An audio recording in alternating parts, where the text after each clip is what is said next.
It's the Pete Sousa Show. Sports, Pete.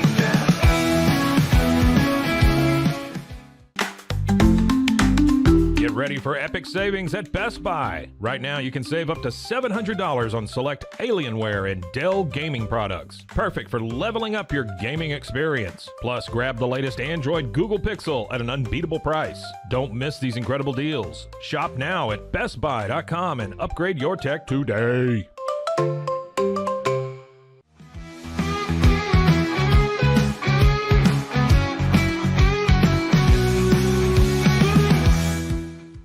We definitely love our relationship and love Extraco. It's been an amazing experience. They made the PPP process easier. They were reaching out to me saying, what can I do to help you? That made a huge difference because my stress level, when we shut down, to afterwards was night and day. Our experience with Extraco has been phenomenal since the very beginning, so we love Extraco.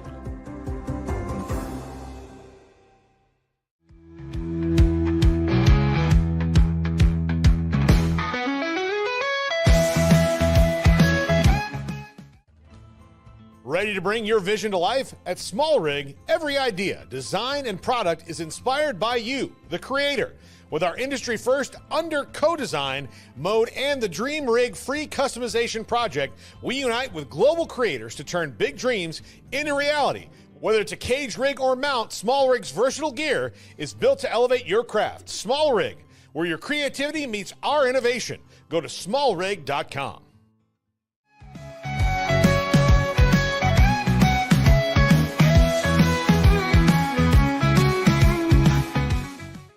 At Rolls Rolo, we don't just sell wallpaper, we create cohesive, cozy spaces. Our deep understanding of design means every pattern, color, and texture is carefully chosen to complement your home. Plus, we use advanced technology and water-based inks for vibrant, eco-friendly prints, ensuring a healthier environment. Visit rollsrolla.com to transform your space today. That's ROLLSROLLA.com today.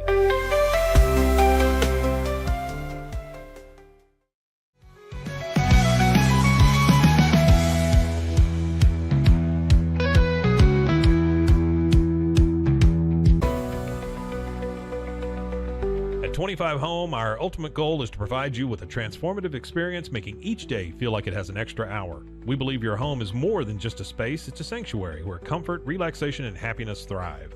Discover the difference at 25 Home today. Shop now at 25home.com.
Oh, here we go now. All right. It is the Pete Sousa Show. We are, let me take this down a little bit, right? A little too. There we go. Maybe that'll work. Maybe it doesn't. Either way, we are pumped to be here with you today on a Monday. This is like the greatest week of the year. One of. I mean, it's a Monday. Hopefully I feel like a lot of people are home with family. I also feel like a lot of people may be gearing up for that, right? That trip home to see family. And hopefully, if you have that opportunity, you are doing it today. Of course, we are presented by Slovacics. We were out there live last week. It was an awesome show. Thanks to Ray and everybody out there. We also made it out to Socorro Family Ford, which was a great time. having them on board as a sponsor means a great deal. Also like to thank Crawford Austin Properties, D1, First National Bank of Central Texas, and Santa Claus, right? Because we love Santa Claus this time of year, and love the opportunity to come at you today to talk about some college football. NFL last night. First of all, just quick aside, I started the Cowboys. I was so busy yesterday with so much stuff going on. I didn't realize that when my Eagles blew it to Washington, the Cowboys were eliminated. So right before the Cowboys game, I just Googled, are the Cowboys still in the playoff hunt? And it said no. And I was like, damn, that sucks. But I still watched the first half, had a little dinner party going on, and then watched the second half, or watched some of the second half. And it was so much fun. It was such a good game. And if you watched it all, it was like, I like Chris Collinsworth a lot. But watching the game, it was like somebody needed to run up to the booth at AT&T at Jerry World and just hose him off. He was like, oh, Mike, I'll tell you what, Duran Bland. Every time there was a hit, there were a lot of huge sticks, by the way. And credit to both the 49ers, both the Cowboys and the Buccaneers.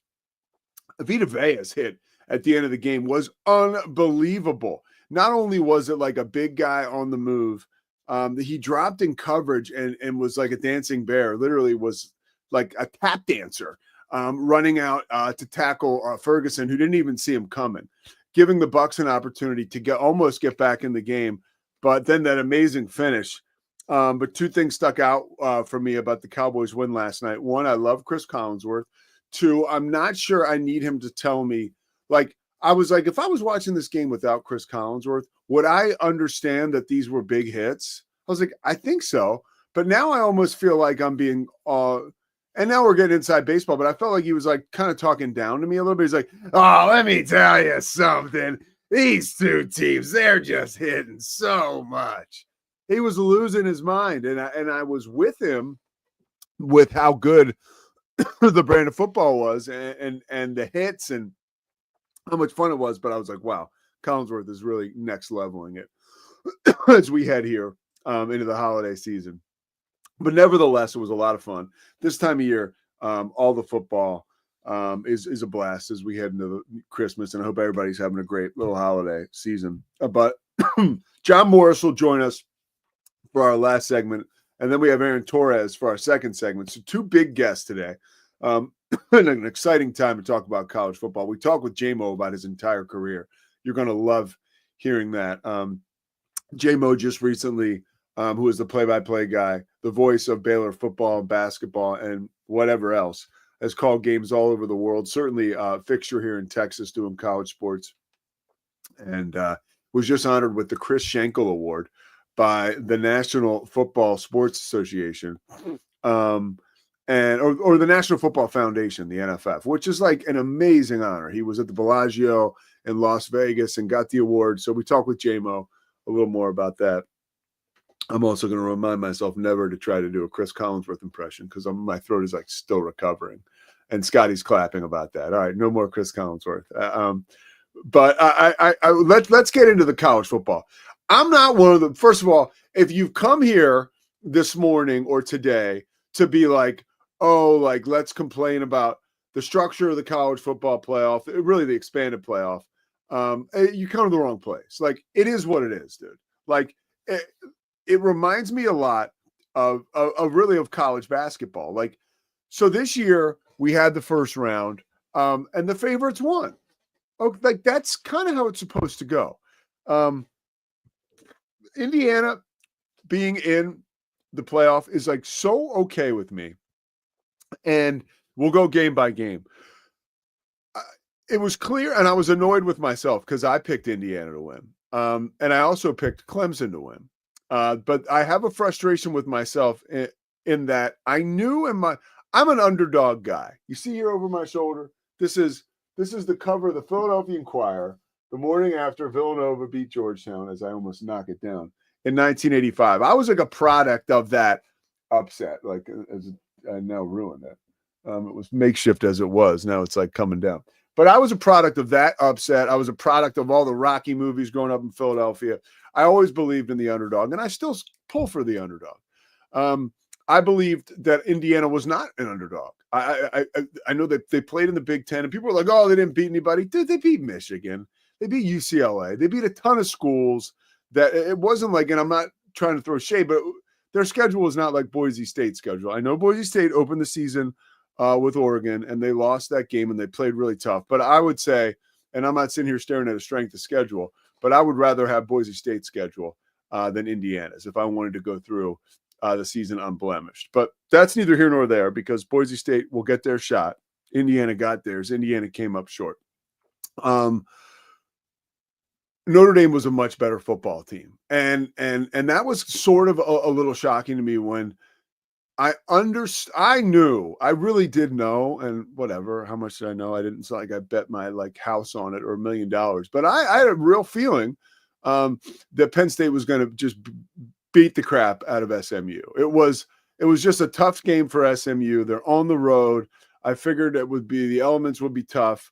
And when you looked at the ACC, there's a drop. I can't wait to see how Arizona State performs, by the way. Because the ACC has clearly shown us, or they definitely showed us with SMU, and Clemson had a shot for a minute. But there was a real separation between those two teams, between Penn State and SMU. There just was. A little smaller of a gap between Indiana and Notre Dame, but it was still there. I was actually, after the first quarter, when Curt Cignetti, he's so honest and such a just a cool guy and somebody that's so easy to get behind. When they talked about, he was interviewed, and I think it was Katie George. It was funny, too, because Katie George is obviously very attractive. And when she had to talk to Curt Cignetti before the game, she had to get so close to his ear. And I was like, wow, this is amazing. Curt Cignetti's probably like, oh, my lucky day. But Katie George interviewed him after the first quarter. And he said, he talked about, first of all, they missed a lot of tackles, Indiana did. And I don't know if that's Notre Dame just being bigger, faster, and stronger, but they did miss a lot of tackles. And I thought, wow, there's a lack of fundamentals here that I'm surprised we're seeing. And then Cignetti says, hey, we need to make plays on third down, but it was mostly schematic stuff. He did not say, hey, we're getting our asses kicked all over the football field. And why would he say that? But I got the genuine feeling from him they still had a chance. When the truth was, as you continue to watch, it was oh, man, Notre Dame's just a lot better. Again, bigger, stronger, faster. This is not, and I hate to be a dick, and I'm not trying to be, but this isn't the NCAA tournament where you have 40 minutes of basketball where Nicholls State can get white hot and make 33s, and all of a sudden they end up beating Kansas. And it's wait, what just happened? It's over before it starts. College football is just a different animal. When you have a team that is much bigger and stronger and faster than you, there's almost nowhere to go. And we saw that in the first game for SMU or for Indiana. We saw it certainly in the second game with Penn State and SMU. We saw it momentarily in the third game with Texas and Clemson, and Texas just really outlasted Clemson. But Clemson, more than anyone, as far as an underdog, man, what a puncher's chance. And I was so impressed with the way that they played, the physicality of the Clemson team. They showed me they really, if they could play. If they played Texas 10 times, I think Clemson would win 3 or 4. If SMU played Penn State 10 times, I don't know that they'd win at all. Maybe 1. That's just what we saw the other night. And then Tennessee and Ohio State. I love the SEC, not so much because I'm from that part of the country or anything, but I've always found it pretty easy to get behind that conference as wow, this is a super duper conference. But man, it was kind of fun to see Ohio State beat the shit out of them. It's oh, where's the SEC now? Again, I'm not one of those people who's going to go back and rewrite history and pound my chest and say, oh, I told you so or whatever. But it made sense to me that chalk just went. That's how it went in this first round. And I hope the committee, I hope they don't change anything. I hope we still put on this playoff where there's an opportunity for a school like SMU and Indiana to pull off an upset. And I think if we continue to go down this road and keep it as is, I think we will ultimately have an upset once in a while. But again, it's not, in my opinion, it's not like college basketball. I think the upsets in football are so much harder to pull off than they are in different sports because of the hand-to-hand combat for 60 minutes that is just very difficult to get around and to fake. I appreciate some of the schemes that we saw too. A lot of times you'll see misdirection or some trickeration or some black magic to try to get a team that's not as good as their opponent to stick around, but it didn't happen for some of the underdogs this first week. Before we get to Aaron Torres, I'd like to bring in Scotty Swingler now, because Scotty, I mean, you want to talk about opinions on college football. Here it is right here. Scotty, what were your impressions and your reaction and response? I mean, I know because we were texting some of the time, but just share a little bit more of an elaborate reaction.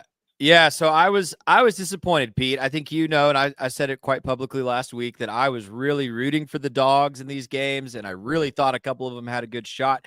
I disagree with you about SMU, and I'll tell you why. I just don't think you can overstate what 2 pick sixes and a 3rd interception in the red zone did to that football game. SMU. To your point, to that football team. Oh, yeah. I mean, SMU's defense held Penn State scoreless for 25 minutes, but you gave up 14 points to Penn State's defense. So that game was over by half, and I hate to just crap all over Kevin Jennings, but if he doesn't throw those interceptions, I do not know what would have happened in that game. I really think SMU as a team. Do you think SMU could have dragged them into the fourth quarter and be like, "Oh, yeah, I do. I do." And you said this. I thought Clemson gave Texas a good run, and that's a Dabo Swinney coach team, and they've won national championships, and they're on that caliber. Like that's who they are. I think it's hilarious though. It felt good. I'll just say it this way. I know Torres is going to talk about this too, because he's been all over this on Twitter. It is so goofy to me that the reaction to Indiana getting beat, and by the way, I think the average margin of victory in the first round for the 4-team playoff was like 16. And over the weekend, it was like 17.5, 18. So it's actually not like this first round was that different than previous years. But also the reaction to Indiana and SMU getting beat was, see, we should have put Alabama in. Yeah. And then Tennessee gets its doors blown off. Like you're telling me we needed more SEC teams? Like Tennessee,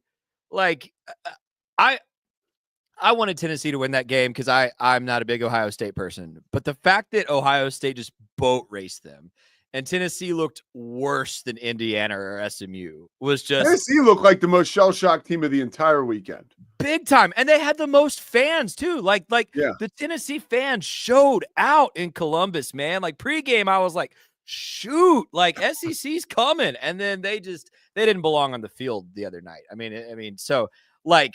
The narrative, this is what happens when you expand the playoffs to 12 teams. I think I said on your show 2 weeks ago, the 13th best team in the country should not be competing to win a national championship. Like, if you can't even definitively prove that you're top 12, you don't belong number 1, right? And this weekend just illustrates that. Like, honestly, in the 4-team playoff, there were a couple of years, being a Baylor fan, I would know, where I would say, man, that number 5 or number 6 team might have a shot. Yeah. But in none of those years was I like, man, that number 10 team is getting screwed, And I feel like this just adds to that. Like none of these teams beyond 5 or 6 most years are going to be competing for number 1. Like, it's just I was surprised, like, talking to some folks around college football, guys who are writers and guys who are involved with whether it's a program or another broadcaster at ESPN. Like, people are still like, oh, like the committee was too political and all that. I don't buy it. I really don't. I don't buy it. I think it was fun. I think it's a playoff. The soapbox and especially the I told you so with the SEC. But and we're going to bring in Aaron Torres here in a minute. But I want to ask you this question before we get to him. Like, are you ready to come off the SEC a little bit with and not that you in particular. I'm talking about everyone, because a lot of people to a man are very favorable of the SEC and their brand of football. I am too, especially when you look at the global perspective of college football. Did that take and ultimately it can change in a weekend, and we'll probably all be talking about something different. But right now, prisoner of the moment, did that take a hit for you? Like, was that Tennessee shellacking a real hit? I don't think so. I think it should shut up people who thought Alabama or Ole Miss should have been in it. But I think Texas or Georgia could still go win 2 more games by 2 touchdowns, and the narrative will persist. I just put an article on X like 2 hours ago. I am writing so hard for Arizona State in a week and a half, because if they don't match up with Texas particularly well. Like, they want to pound the football, run up the middle, and Texas defense is like elite in the run game, right? So, but if Arizona State on a neutral field can beat this Texas team, that's, I think, going to make a difference. Even if Notre Dame can beat Georgia, that still feels weird to me. But like, I told you last week, my dream is that the SEC doesn't even make this Final Four. We'll see if that happens, but no, I don't think it changed the narrative yet. I think Arizona State winning next week would have to change the narrative. We're going to change the narrative here coming back in a couple minutes. We've got Aaron Torres joining us, which we are extremely grateful for. And we are the Pete Sousa Show, powered by the Rogue Media Network and presented by Slovacek. We're going to step aside shortly. We will come back with more college football talk and Aaron Torres. And after Aaron, make sure you stay tuned. We've got John Morris coming up. John will join us for segment 3, and we've been promising you the sit down that we had about 30 minutes with Sawyer Robertson. That will be coming up over the course of the next few days. But hey, we got to get to what's going on right now. College football playoff reaction and looking forward coming up next.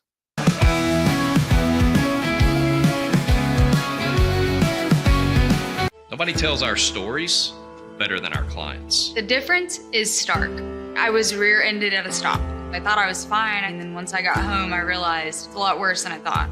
I ended up having a ruptured disc. You say you're not hurting, and then an hour later, you're saying you're in all this pain. I just felt like most people would think that I was lying. That's when I decided to call Daniel Stark. I owe a lot to Daniel Stark. They really got me what I deserved. The difference is stark.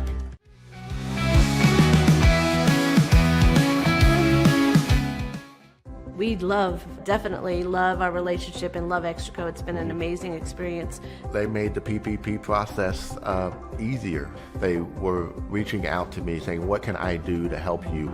That made a huge difference, because my stress level, when we shut down, to afterwards was night and day. Our experience with Extraco has been phenomenal since the very beginning, so we love Extraco.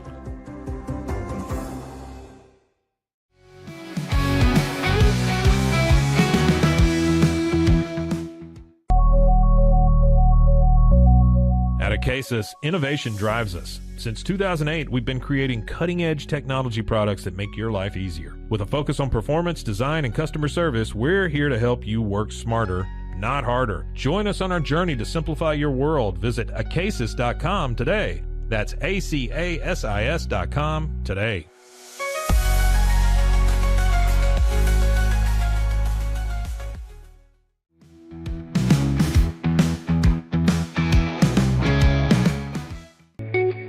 Unlock a world of convenience with Mully Box, your one-stop solution for personalized subscription boxes delivered right to your door. From gourmet snacks to unique finds, each box is tailored to your taste. Experience the joy of surprises. Subscribe today at mullybox.com. That's MULLYBOX.com.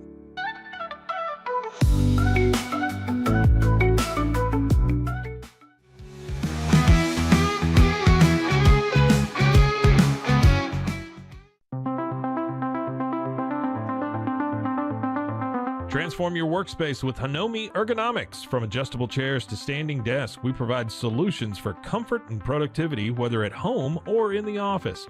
Improve your posture, reduce strain, and work smarter. Visit us at hanomi.co today. That's HINOMI.co today.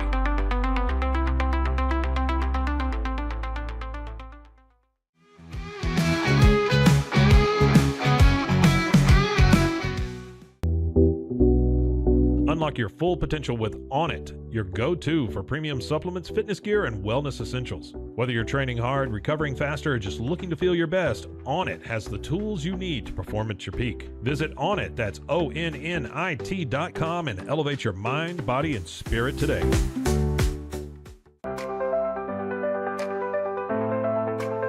Get paid faster with Bill, the easiest way to send, receive, and manage your payments. No more delays, no more hassle. Whether you're a freelancer or a business, Bill makes payments seamless and secure, simple, fast, and reliable. Sign up today at Bill.com.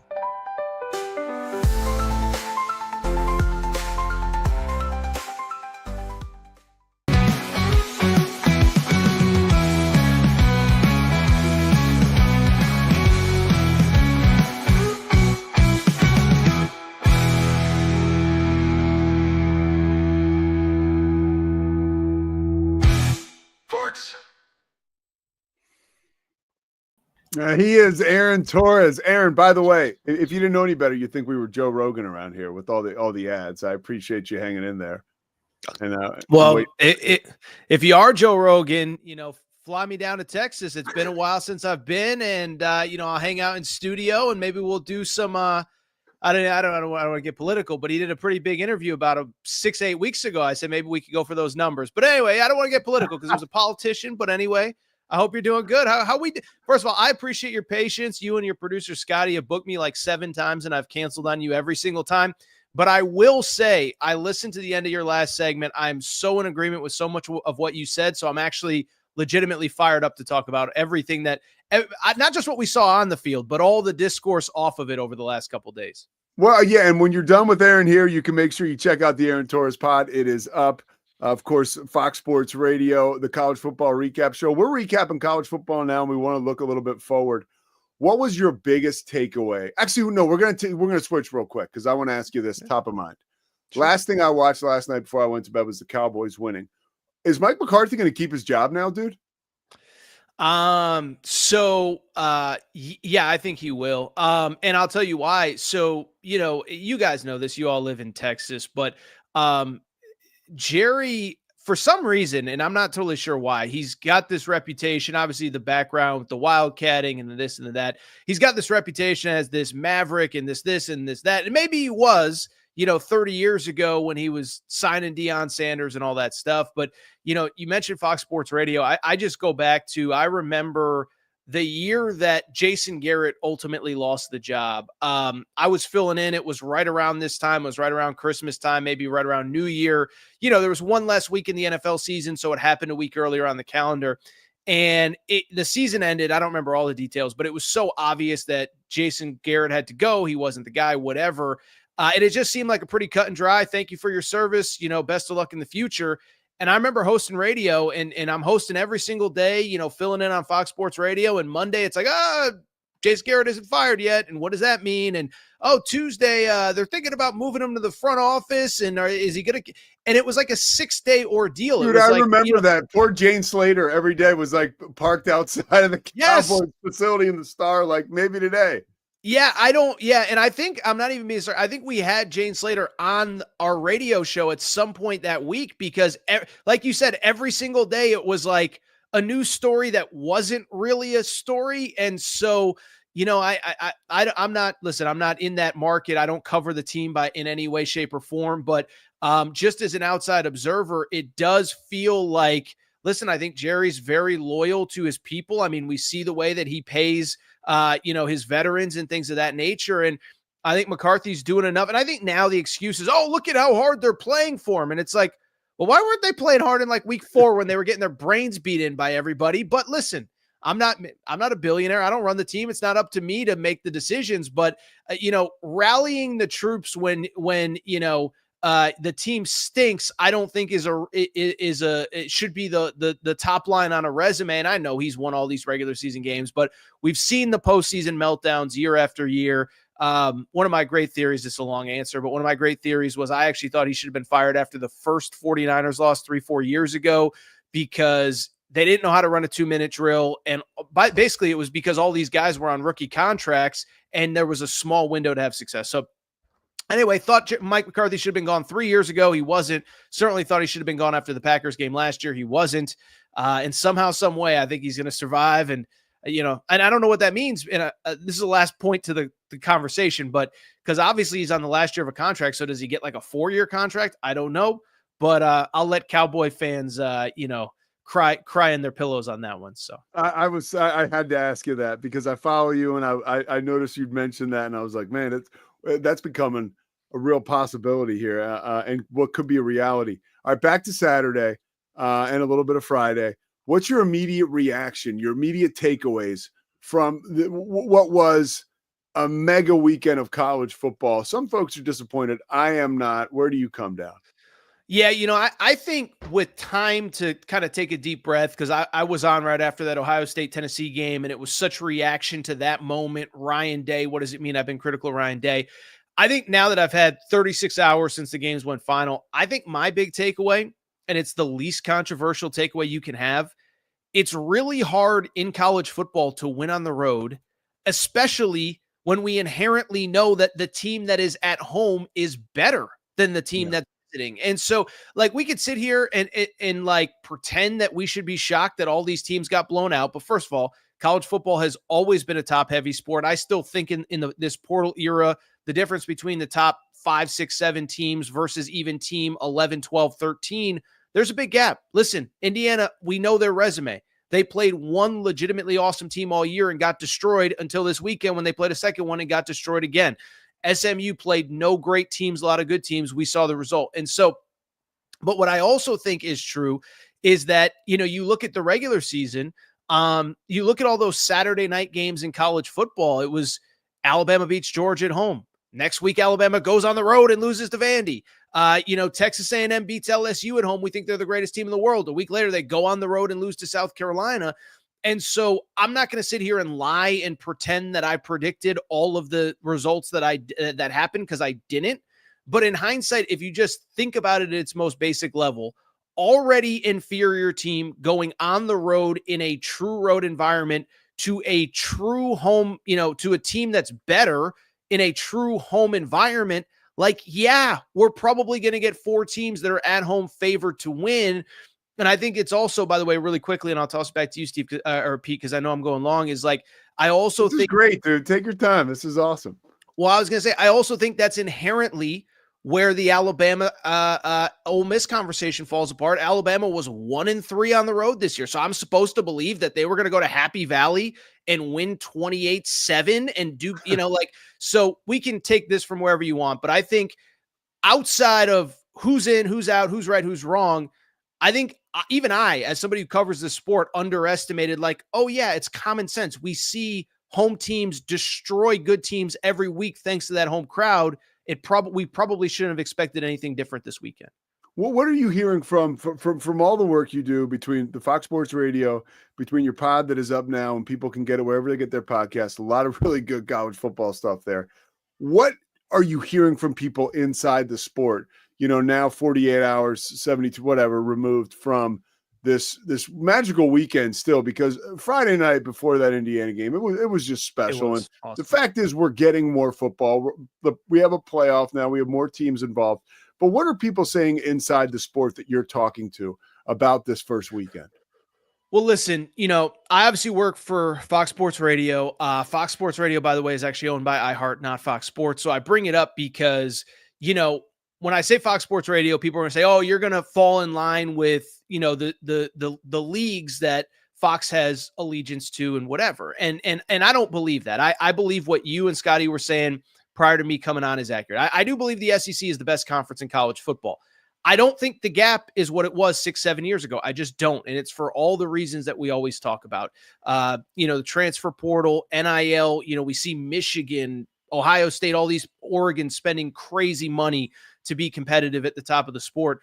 But I think there is a difference from what I can tell between the messaging from ESPN and the messaging from the rest of the media. I see, take out my opinion, and I don't want to speak for other people, but just going off their social media feeds, and I know but I think the sentiment from a Joel Klatt, from a Nicole Auerbach, obviously Fox, NBC is, hey, this was a great weekend. It's not perfect, but to your point, Pete, this is what we wanted.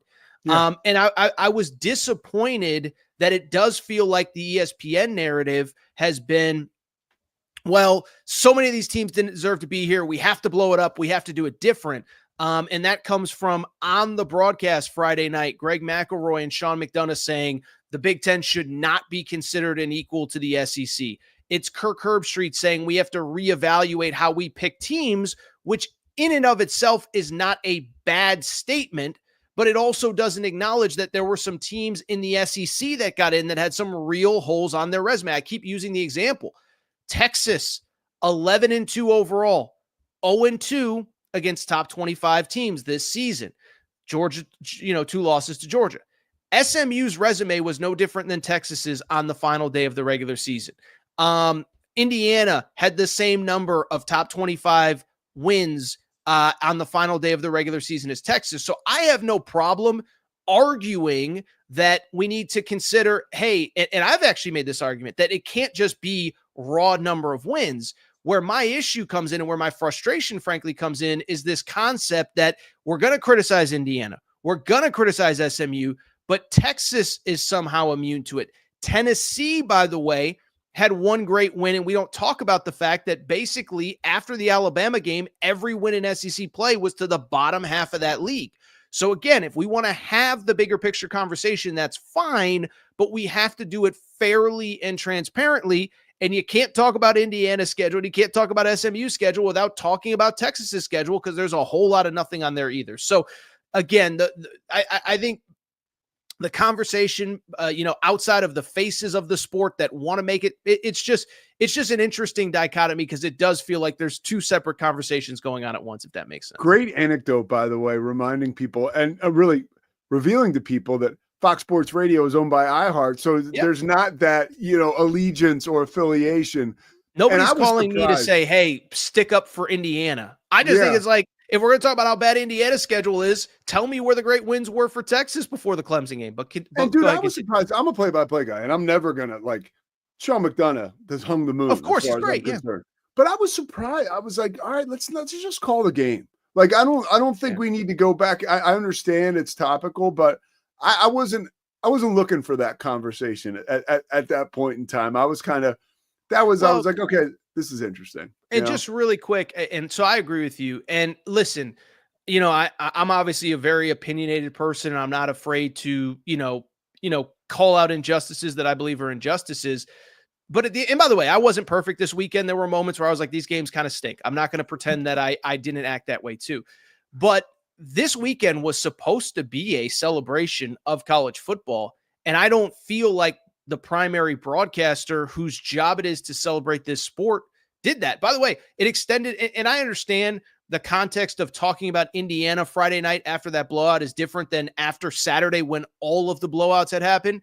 But I'll also say, Indiana, by the way, there was stuff on College Game Day about Indiana not deserve. So I was a little bit disappointed, and I've seen, and again, I'm not trying to speak for other people, but I saw Matt Leinart, who obviously has a big role on Fox, hey, let's celebrate this sport. Joel Klatt has said similar things.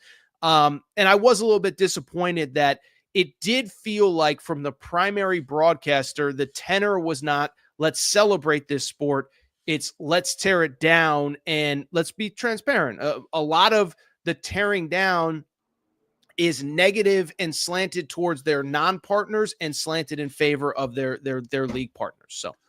So you mentioned the SEC and the Big Ten, right? That's the differentiator there. ESPN loves its SEC, and I get it. Look, ESPN pays me. But there's something to. I hope I'm not going to get you in trouble here. I'm sorry. Come on, man. Just crushing you. Herb Street's going to call you. Dude, who was that guy you had on your show, Pete? What are you doing? Get him off air. Hey, look, and we live in a climate, and you know this too, Aaron, where people are going to come for you as long as you keep it above board. And we're debating here. We're talking about football. It's fun. I appreciate, like you, more of the celebration aspect of it. I want you to put on or grab your crystal ball. I got two more things for you because I know you're a busy guy. When you look at this coming set of games, who's got a better chance of winning? Because the big time underdogs, Boise State or Arizona State. Ooh. That's tough, because I heard your guys' conversation about Arizona State with Scotty, and I think it's 1,000% accurate. Is just the idea of the way Arizona State plays, and we saw it with Clemson. I mean, Clemson, they're on the goal line, they're trying to run the ball up the middle, they can't do it.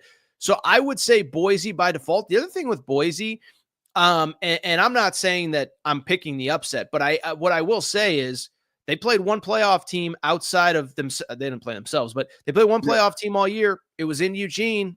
that was a ball game. And so I would probably lean Boise, and I'm not going to sit here and lie and say that I feel great about either of those matchups. But I would probably lean Boise in that scenario. All right, last one for you. We're going to get off the playoff, but I do want to stick with college football. Sure. What's the biggest story coming this offseason that nobody's talking about right now? When the dust settles with the college football playoff, whether it's a coaching change or whether it is going to be a change with NIL or anything, and this can be one, just your speculation and opinion, or two, maybe it's related to something you're sourced up on, because I know you are. What are your thoughts? Yeah, I could be wrong. I don't think we're getting any sweeping coaching moves. I will say I do think Ryan Day's situation, all the messaging out of Ohio State was there's nothing that can happen this weekend. I think if they had taken a bad loss at home after Ohio State fans were clearly boycotting by selling all their tickets to Tennessee fans, I think something could have happened. But I don't think Ryan Day's leaving. I don't think Lincoln Riley's a candidate anywhere because we've seen the product on the field. I don't think Kirby Smart, Steve Sarkisian. The only thing that immediately jumps to mind is I think it's unfair and I think it's dumb, but I think there's going to be conversation about realigning this playoff in some way, shape, or form. Now, I will say I absolutely understand the argument of ranking of seeding teams based on ranking and not giving automatic bids. Okay. So my one gripe, if you will, is I will say it is unreasonable that Oregon draws the 8th best team in the rankings, as the number 1 seed. And then, by default, Arizona State gets the 4, whatever. Like the example I've used consistently is if Duke and North Carolina are the 2 best basketball teams in college basketball on Selection Sunday, whoever loses in the ACC tournament doesn't get pushed down to a 7 seed or a 9 seed. Like they're still a 1 seed. They just whatever. And so I do think there's a conversation about the 4 buys going to the 4 highest ranked conference champions. I think that's fair, but I don't think that's where it's going to end. I think there's already been kind of a toe in the water about, do we go to 14 and give an automatic buy to the SEC and the Big Ten champions? Is there a minimum number of bids for those power conferences? Now, again, I think based on what we saw this weekend, I think that's kind of silly.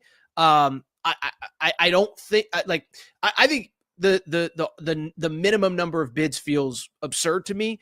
But I just bring it up because it's going to be a conversation. I mean, the summertime, there's going to be nothing going on. These ADs are going to be meeting. And the thing the only thing that really matters is the Big Ten and the SEC do know that they have power basically over the rest of the sport. So I think that to me becomes the conversation. I'm not saying it's fair. And I would like to see us play a couple 12-team college football playoffs before we blow it up. But that is what comes to mind as a topic that we'll be talking about in June, July. Because I could be wrong. I don't see the sweeping, stunning coaching move in January, the Nick Saban, Jim Harbaugh of last year. All right, Aaron Torres, always cooking, man. I really appreciate your time spending with us today. I want to wish you a Merry Christmas, Happy Holidays, dude, and hopefully we'll be able to link up in the future here. Yeah, anytime you need me, thanks for your guys' flexibility, and Happy Holidays, Merry Christmas to you guys and your staff. And, dude, credit to you for knocking out the show on a Monday, man. I know it's that time of year where everybody wants you at home and all that stuff. So have a happy holiday, and we'll talk soon, okay? All right, Aaron, take it light, buddy. That was Aaron Torres. We really appreciate his time. And, of course, we appreciate our main man, Scotty Swingler, putting that together. Coming up next, fresh off of a plane from Las Vegas. Not that fresh, about a week and a half ago. John Morris, though, shares with us his experience winning the Chris Schenkel Award. And we talk a little bit about the history of broadcasting here in Central Texas. The Pete Sousa Show, powered by the Rogue Media Network. Stay with us.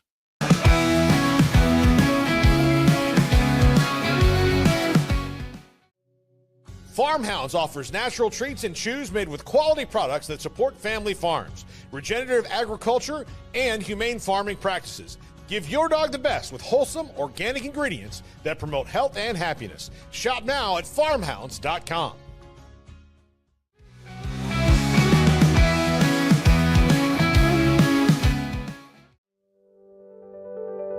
Overwhelmed by your inbox? Clean Email is here to help. Organize, clean, and manage your emails with powerful automation tools. Say goodbye to spam and clutter and enjoy a stress-free inbox. Try Clean Email today at cleanemail.com. That's CLEAN email.com.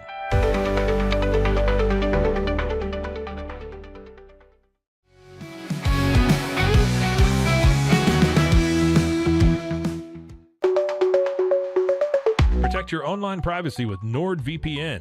Browse securely, access content from anywhere, and keep your data safe with military-grade encryption. Whether at home or on the go, NordVPN ensures your digital freedom. Stay secure. Download NordVPN today at nordvpn.com. That's NORDVPN.com.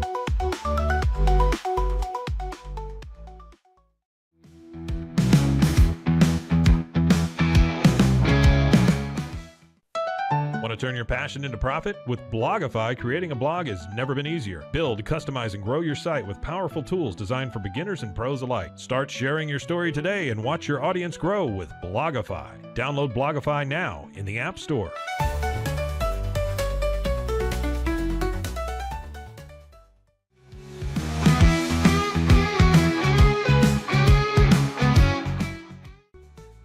Easy Sun has been living fearlessly under the sun since 2016. Born from sailors' need for convenient sun protection, our mineral sunscreen is crafted with natural ingredients offering broad spectrum protection against UVA and UVB rays. Safe for your skin and the environment, stay protected on the go with Easy Sun, your ultimate sun care solution. Visit EasySun.com today. That's EEZYSUN.com.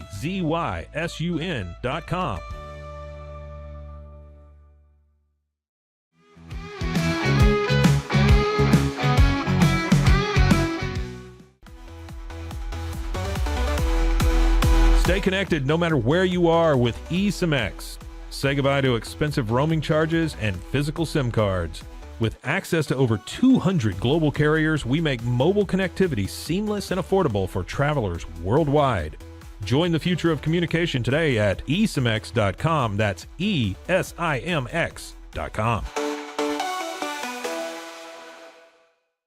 At Tusain's, we understand that maintaining a healthy lifestyle can be challenging, especially in today's fast-paced world. That's why our mission is to make fitness accessible to everyone, anywhere. Committed to excellence, we adopt a user-centric approach guided by ergonomics and medical science. With a team of seasoned professionals in R&D, design, and manufacturing, we prioritize quality across our entire product line. Visit Tusains.com today and start your journey to better health. That's TOUSAINS.com.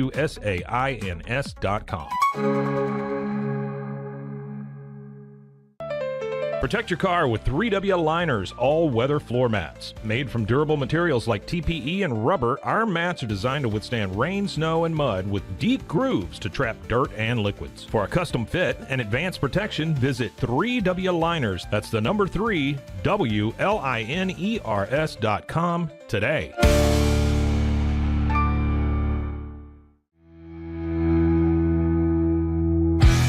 Sports.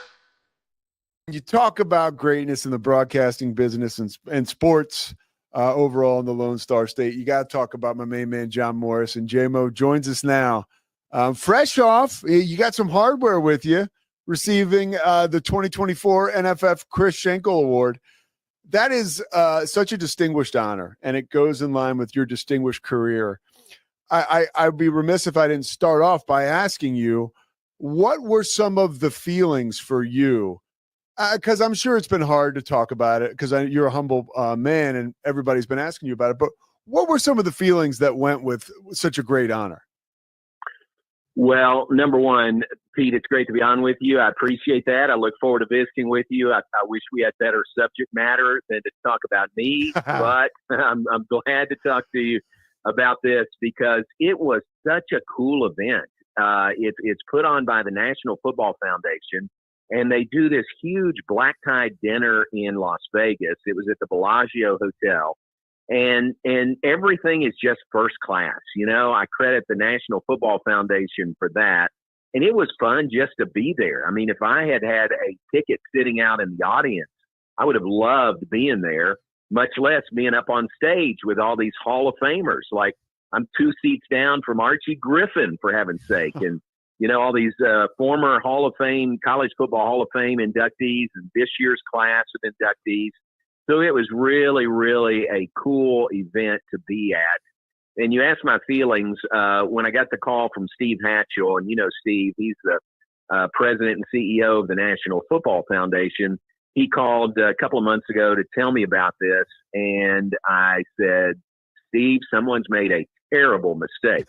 There are so many people that I know that are much more deserving of this than I am. And I mean that. I mean, I can think of a long list, off the top of my head of guys who are more deserving of this than I am. But Steve was very nice, and he said, no, you're our choice. Congratulations to you. You're very deserving. And so I just rode with it, and it's very, my feelings are, number one, it's very humbling because you look at the list of guys who've won the Chris Schenkel Award, and, they're guys who are very synonymous with, college football broadcasting.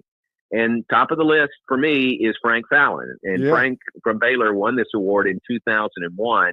And that's the biggest part of this to me, is that Frank won this. And then I somehow was a recipient this year. And Baylor's the only school to have 2 Chris Schenkel Award winners. So to me, that's the biggest part. I hope it shines a very positive light on Baylor and on Baylor football. And it really is just humbling. So I was lucky enough to fill in for you as I do get the call every so often, and I love it. And I was doing the game on radio with Pat Nunley, and Pat had mentioned, and I'm a nerd about this stuff, sports broadcasting, right. And I can remember being a kid watching Villanova in the Final Four, and Frank Fallon was the guy. I didn't know it at the time, but he was the PA announcer for the Final Four. And, that's right. And so that voice was like so huge for me growing up. And then I got to learn about him. And Pat Nunley mentioned that in his 43 years, he's worked with both Frank and you. And J-Mo, I almost like got a little emotional. I was like, wow, that's amazing. And the fact that you two were both honored with this award, and you're both KWTX guys, correct? Yeah, that's right. Yeah. Frank was the KBTX radio station manager for many, many years. And then I worked at KWTX TV, for 15 years doing news and then sports. So yeah, you're right. We've got that background. And, any time that, when Pat brings up Frank's name, and we do that, he and I do that often because we want people to remember Frank, and we want people to remember how great he was in everything he did. And you mentioned the PA Final Four. I mean, he did that for 21 years, until he stepped down in 1998. So he is so good. And Pete, you've heard me say this before, Frank will always be the voice of the Baylor Bears, always. I've got this position right now. I'm the caretaker of this position right now, following Frank. Someone will follow me. Someone will follow them. But Frank Fallon should always be remembered as the voice of the Baylor Bears. What were your memories of Frank? Did you have any opportunities to work alongside him, or did your paths cross over? Yeah, no, very much so. And thanks for asking. So in 1987, I started working with Frank on the Baylor football broadcast. And he just kind of sidled up to me one day and said, I'd like for you to work with me on the football broadcast next year. And I said, love to, thank you. And it was like a lightning bolt. And this is 87, you said? 87. Yeah. So you graduated from Baylor when? Yeah, 80, December of 80. Okay. And I was working at Channel 10 at the time. So we crossed paths a lot, and he asked me to start working with him. And it was the greatest learning experience that anybody could ever have, sitting next to Frank Fallon in a broadcast booth. And I loved it, and I loved every minute of it. And I wanted to go on forever. But Frank had Parkinson's, and he had to retire way too early. So he retired after the 94 football season, the 94-95 basketball season. And I applied for the job, and I got the job, and I followed him. And Pete, I'll never make the mistake of saying I replaced Frank Fallon. I would never say that. I followed Frank Fallon. I succeeded him. But anything that we do, hopefully, is a positive reflection on what we learned from Frank. Well, one more on Frank. Was there one major thing you learned from him, from working alongside him, that you still will reach back into and use today? Sure. A couple of things. One's practical, and one is just, how you treat people. But the practical one was preparation. He was so big on preparation. And he said, I can remember him saying this, he said, if you're prepared, you're going to feel confident and you'll be able to do your best possible broadcast. And I said, yeah, that's right. So preparation is always a huge key, maybe the biggest key for me, because he's right. You know, if you're prepared, you know this, if you're prepared, you feel confident going into a broadcast and you're going to do your best job that way. And the other thing was just how he was just such a gentleman and to everyone and just so friendly to everyone. You know, he left KWTX radio in Castelaw and, you know, tutored students there. And he did Baylor baseball broadcasts with students. And he was so kind and gentle with them. You know, if there was a hit to left field and they said hit to right field, he would just gently correct him, you know, very fatherly or grandfatherly, correct them. You know, wasn't that left field, you know, in that voice. But he was just so kind about it. He just treated everyone so very well. I wish you could have known him, Pete. You would love Frank Fallon, as everyone who knew him does and does to this day. Yeah, I appreciate you sharing some of you know, your history with him, because it just kind of lends more to his legacy. And I someone like that, you know, I get to feel like I know him a little bit. But back into your career, you know, you've been doing this, calling games specifically for Baylor, but really all over, for I guess 38 years now. How have you kind of noticed yourself progressing? Because you know, it's hard to understand that, right? Because you are in the John Morris business as much as you think about other people, but every broadcast, you know, you look up and all of a sudden it's been 30 plus years and you're winning these amazing awards. But what has changed about you and your broadcast style over the years? Yeah, I think I really did a disservice to the guys I worked with first. Like I worked with David Hatchett for about 5 years and Walter Abercrombie for about 5 years. And then J.J. Jones in his 21st season doing color with us, and Ricky Thompson his 25th year doing sidelines with us. And I just think back to those early years, and I did a disservice to them because I was concerned about, you know, the job that I was doing and following Frank, you know, and everything that came along with that. And I think one of the things as I've progressed and hopefully matured is, you know, it's not about me. It's about the total broadcast. And I need to make sure that I'm setting up the color analyst and pitching things to the sideline guy, you know, in the best way and making it a good total broadcast. And I think that's probably natural for anyone who's done this, you know, that you just get more comfortable in your own role and hopefully then can help the others, you know, that you're working with.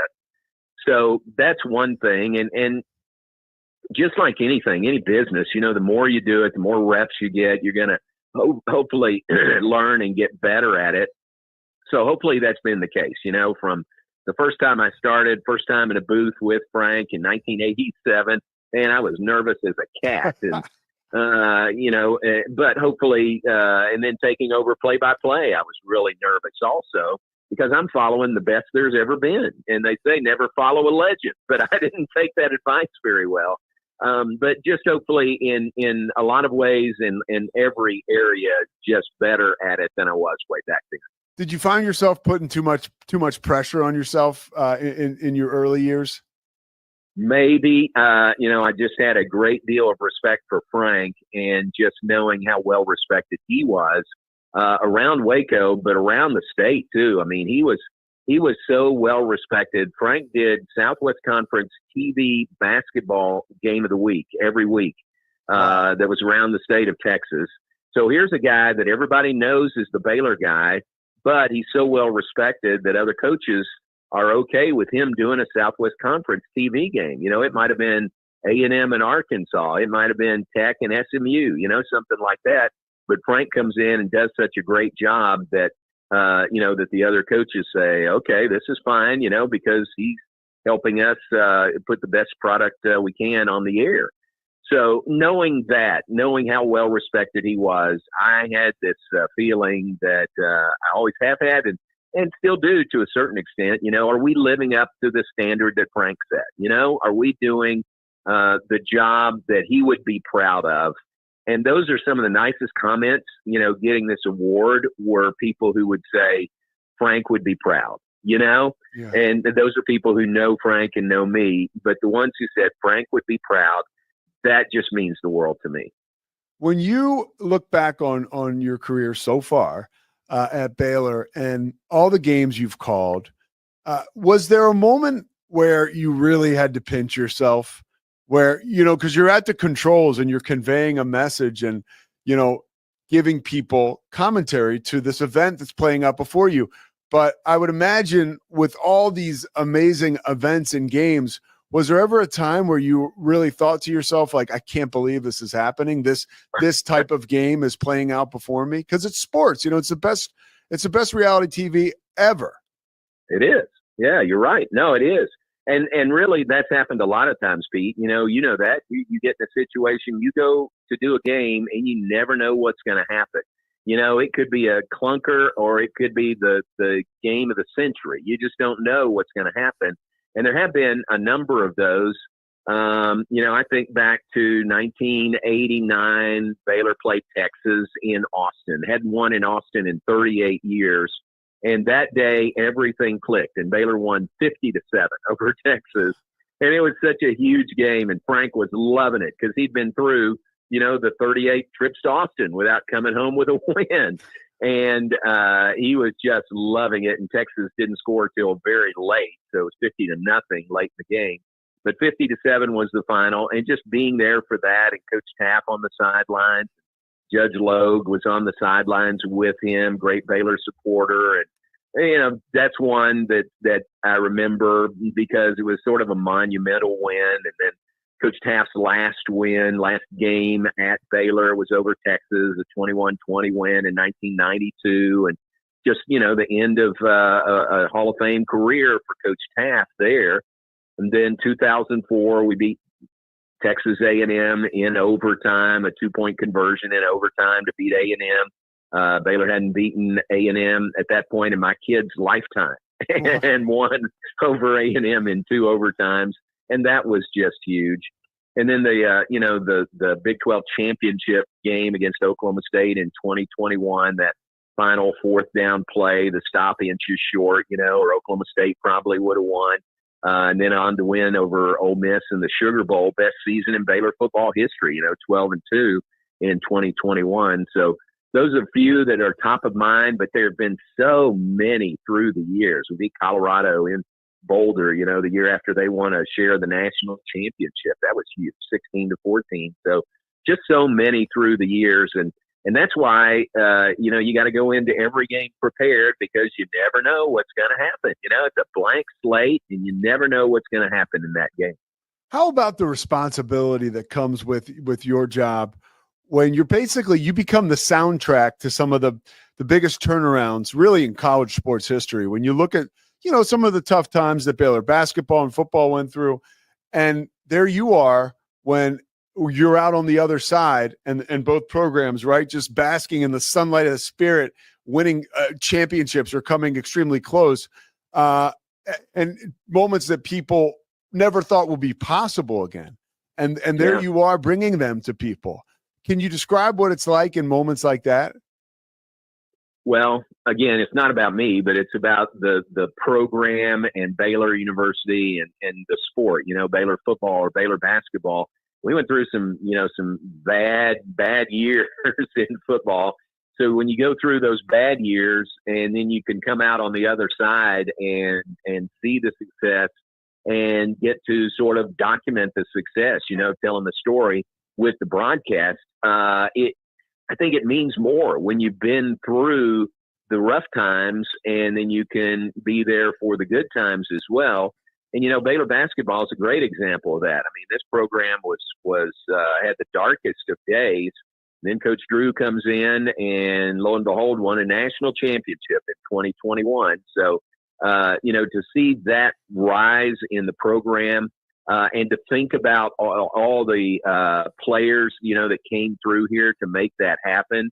And Pat and I have been doing it so long, you know, we're the connection for a lot of these guys, you know, to Baylor. Because Coach Drew's been here 22 years, but, you know, a lot of other coaches have come and gone. So we're the connection with a lot of those guys, especially Pat, you know, who played and then has been broadcasting ever since he stepped off the floor. But it's just so meaningful. And the other part of it is, this is my school. This is I'm a grad of Baylor. You know, I went to school here, and I think I could do games for anybody. But to do them for your alma mater and having the background of the good, the bad, and the ugly, and just working through it and doing your best job through all of that, it just means a lot. It really does. It's very meaningful. And it's a challenge, both ways, to document the bad times because you want to do a good job, or to document the good times that people are really going to remember. And like you said, kind of provide the soundtrack for some really, really big and memorable Baylor moments. You've been in Waco for a while, and I myself being here for a little bit now, I find it so remarkable and ironic, and also really cool that the Texas Sports Hall of Fame is here in Waco, and to have the opportunity to go over there every so often. It's really a special place. How fitting is it, or you can use another word, interesting, that the Texas Sports Hall of Fame is here in Waco, and that it's thriving, and that everybody comes through here, right? If you're part of that elite company, you come through here to get honored, outside of a couple years when it goes on the road, but just a very, very cool, extraordinary reality, I feel like, in Central Texas. Well, yeah, you said that right. And I can remember when Charlie McCleary was working hard to bring the Texas Sports Hall of Fame and the Texas Tennis Hall of Fame to Waco. I was at Channel 10 at that time. And Charlie was just this, doggedly determined to make it happen. And he did. And it's, from our building where I work at Baylor, it's just right up the street.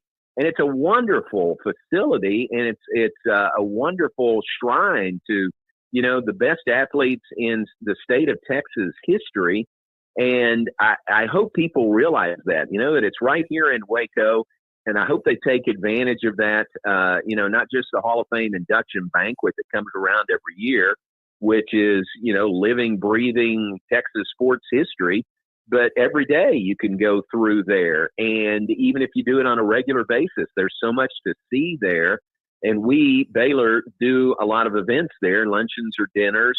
And I always encourage people to walk around the halls, and look around. The Southwest Conference Hall of Fame, is a part of it. And the others, the High School Football Hall of Fame, and the Texas Tennis Hall of Fame, and of course the Texas Sports Hall of Fame. It is just so cool that to have this first class shrine really here in Waco, and I hope everybody takes advantage of it. All right, last question. I want to go back to the Future. You received that award, the Chris Schenkel Award, and you go up and you accept it. When John Morris, who's been in front of a microphone for thousands of hours, goes up to accept that, are you nervous at all? Here's the answer to that. I didn't say a word. It's such a long banquet that I asked him ahead of time. I said, "Will I have a chance to say anything?" And Courtney Archer, who works with the National Football Foundation, she said, "No, sorry, we've got a lot to pack in, and we'll recognize you, and you'll stand up. But you won't have a chance to say anything." And I said, "All right, so you just want me to stand up and look pretty?" And she said, "Yes." And I said, "Okay, I'll try my best at that." So that's exactly what happened. Steve Hatchell read about it, and I stood up and I waved and kind of flipped in a sickum with my wave with my right hand. But I didn't have a chance to say anything. I would have been nervous, though, because, you think about it was a huge ballroom of about 2,000 people at the Bellagio Hotel in Las Vegas, and black tie dinner. And again, such a first-class event. I certainly would have been nervous, but I would have hopefully been prepared to, again, put Baylor in a positive light if I'd had a chance to say anything in that occasion. Well, you do a wonderful job of doing that just on your own when you get the time. J-Mo, thank you so much, dude, for taking some time to share these thoughts about your career and present day and the Frank Fallon stuff. I treasure it all, man. I appreciate it. I appreciate you, Pete. Thanks very much. You would have loved Frank Fallon. So I'm gonna get you more information so you can appreciate him like we do. But I appreciate you having me on, and it's always great to visit with you. Thank you. Thanks, J-Mo. Appreciate it, dude. It's the Pete Sousa Show. Sports, Pete. We definitely love our relationship and love Extraco. It's been an amazing experience. They made the PPP process easier. They were reaching out to me saying, what can I do to help you?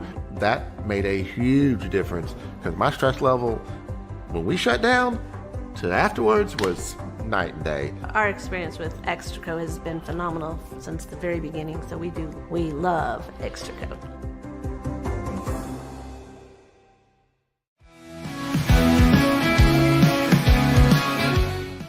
Nobody tells our stories better than our clients. The difference is stark. I was rear-ended at 70 miles an hour. I was injured, had a concussion. The insurance company, they delayed. They were playing games from the initial conversation. They weren't going to help me. The biggest thing I learned through this is that you can't go through this alone. I called Daniel Stark. They were going to help me and everything was going to be all right. Daniel Stark got me 10 times the insurance company offered. The difference is stark.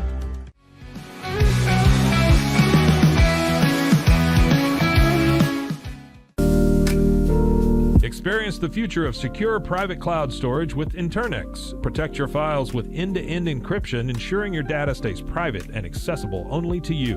Enjoy seamless, fast storage without compromising security. Visit Internex.com today and take control of your digital life. That's INTERNXT.com today.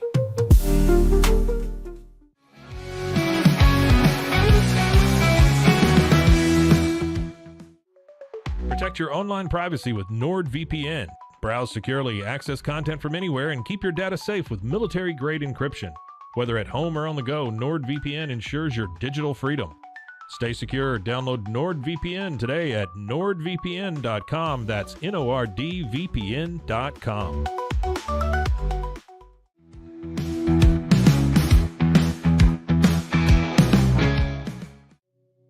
Farmhounds offers natural treats and chews made with quality products that support family farms, regenerative agriculture, and humane farming practices. Give your dog the best with wholesome, organic ingredients that promote health and happiness. Shop now at farmhounds.com.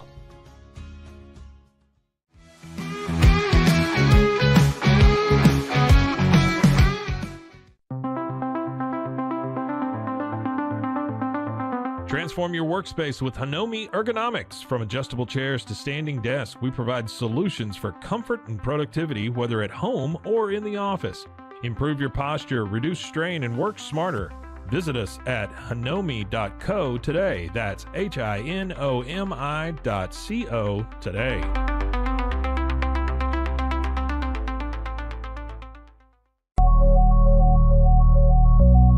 At Acasis, innovation drives us. Since 2008, we've been creating cutting-edge technology products that make your life easier. With a focus on performance, design, and customer service, we're here to help you work smarter, not harder. Join us on our journey to simplify your world. Visit acasis.com today. That's ACASIS.com today.